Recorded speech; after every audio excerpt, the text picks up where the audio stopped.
ইমাম হোসেন যেই কারণে খেলাফতের কারণে ইসলামী সমাজের কারণে শহীদ হইলেন, সেই শিক্ষা আমাদের নাই। আজকে আমরা মহরম নিয়ে লাফালাফি করতেছি।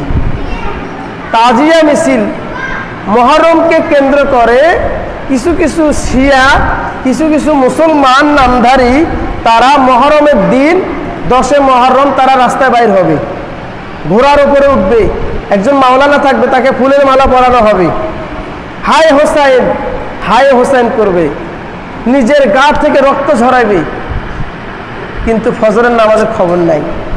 ইমাম হোসেন যেই জিহাদ করে, যেই তার সৈন্যবাহিনী যেভাবে হত্যা হলেন, যেটার জন্য হত্যা হলেন, সেটার ধারের কাছে তারা নাই। তাজিয়া মিছিলের নামে কতদিন সেই দিন দেখবেন হায় হোসাইন করবে। আর আমাদের কিছু মানুষও আছে